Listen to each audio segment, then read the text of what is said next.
from KDVR's News and Technology Center.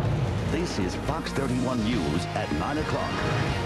Well, from the beginning, the band Great White has been adamant that the club did sign off on the use of pyrotechnics. And now more bands are coming forward supporting the band. Fox 31's Phil Keating is live at Quixotes True Blue on South Broadway with tonight's local angle. Phil, how often are pyrotechnics used at live shows in Denver? Yeah, Ron, Groovin around here just started, and it's very loud, so it's very hard to hear you. But at large venues like the Pepsi Center, the Fillmore, and the Ogden Theater in Denver, nationally touring bands frequently use pyrotechnics in their show. But at places like that, there's so much more space and the ceilings are so much higher. At small clubs like this, local bands rarely, if ever, use pyrotechnics in their shows, in large part because the club owners, the managers, and the bands themselves don't want to take that fire risk. But in Rhode Island, witnesses are lining up, saying those club owners there regularly took that risk.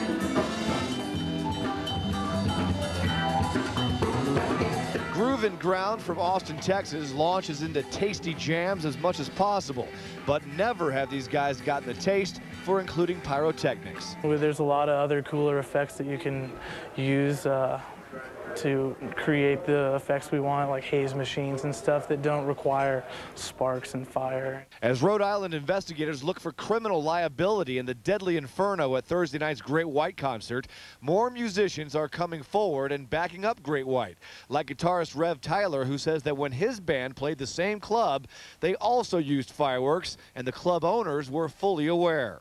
Did they allow it? I'd say that proof says yeah.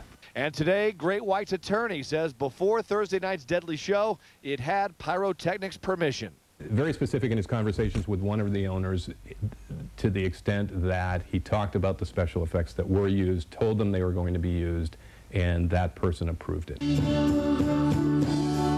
In Denver, fire code says you have to have a permit to put on a show with pyrotechnics. But at Quixotes, manager Josh McCurdy says a small club, low ceilings, and pyrotechnics are simply a stupid combination.